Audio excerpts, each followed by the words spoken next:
Assalamualaikum dan salam sejahtera. Nama saya Siti Sofia binti Sheikh Mustafa, bernombor matrik D 2018-2086-161 akan menyampaikan isu iaitu setinggan. Tahukah anda, setinggan merupakan perkara yang sinonim dan tidak asing lagi dalam kalangan penduduk di negara Malaysia. Adakah anda cakna tentang perkara ini? Jika tidak, mari kita rungkaikan. Di dalam tema setinggan ini, terdapat beberapa perkara yang akan kita rungkaikan dan bincangkan, iaitu yang pertama ialah definisi, faktor-faktor, kesan, kawasan setinggan di Malaysia dan cara bagi mengatasi isu setinggan ini. Definisi setinggan bagi Wikipedia. Setinggan merupakan kawasan penempatan yang terletak di atas tanah kerajaan dan rumah-rumah yang dibina di atasnya tanpa mendapat kebenaran pihak kerajaan. Manakala dari segi Dewan Bahasa dan Pustaka, setinggan bermaksud orang yang menempati tanah kerajaan secara haram. Terdapat beberapa faktor wujudnya kawasan setinggan di Malaysia. Yang pertama ialah faktor kemiskinan, peningkatan aktiviti perindustrian, kurangnya rumah kos rendah, kehadiran pendatang asing tanpa izin, parti dan juga penduduk berpendapatan rendah. Faktor kemiskinan. Kos sara hidup yang tinggi di kawasan bandar telah memberikan tekanan kepada golongan berpendapatan rendah dan menyebabkan mereka mencari alternatif lain bagi menampung keperluan hidup mereka. Seterusnya ialah peningkatan aktiviti perindustrian. Aktiviti perindustrian di kawasan bandar telah membuka peluang kepada penduduk luar bandar untuk bermigrasi bagi merebut peluang yang lebih baik untuk mengubah kehidupan mereka. Seterusnya, golongan parti yang dibawa masuk oleh majikan yang mahu mendapatkan tenaga buruh yang lebih murah telah memburukkan lagi isu setinggan ini.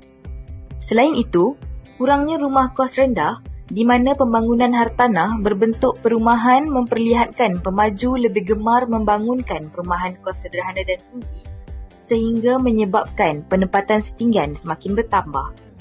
Selain itu, setinggan merupakan tujuan utama bagi penduduk berpendapatan rendah untuk menetap dan bernafas di bandar utama.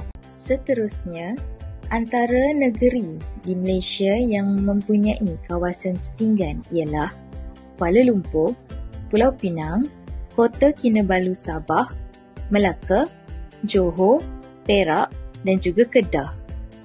Seterusnya, kawasan setinggan yang makin pesat membangun telah memberi beberapa kesan kepada perbandaran. Antaranya ialah masalah kesihatan, kemunduran taraf kualiti hidup penduduk, wujudnya masalah depopulation dan isolated, permintaan guna tanah bandar dan wujudnya masalah pencemaran air. Antara masalah kesihatan yang wujud ialah apabila penduduk tempatan bergaul dengan parti, kemungkinan akan berlakunya penyebaran wabak penyakit.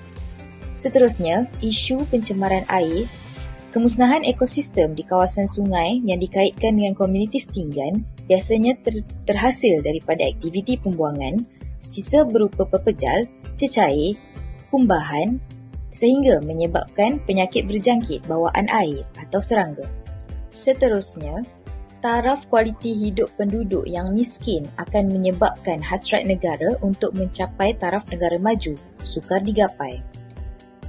Seterusnya, depopulation ialah migrasi penduduk luar bandar ke bandar yang akan menyebabkan kawasan luar bandar kekurangan penduduk dan isolated pula akan menyebabkan masyarakat luar tidak ingin bergaul dalam kawasan setinggan.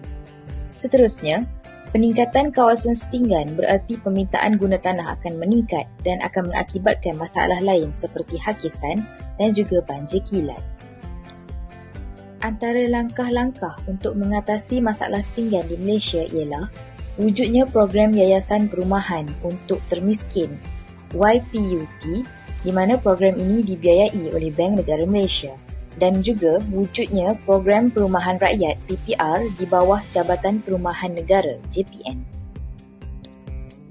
Antara langkah lain untuk mengatasi masalah setinggan ialah wujudnya Program Perumahan Rakyat PPR dasar baru yang menyasarkan 90,000 unit PPR di seluruh negara. Selain itu, kerajaan juga perlu lebih tegas dalam membendung kemasukan warga asing yang cenderung untuk membina pendapatan setinggan.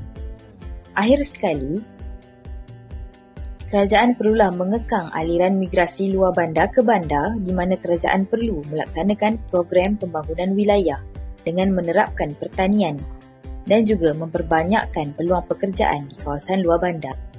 Itu saja daripada saya. Sekian.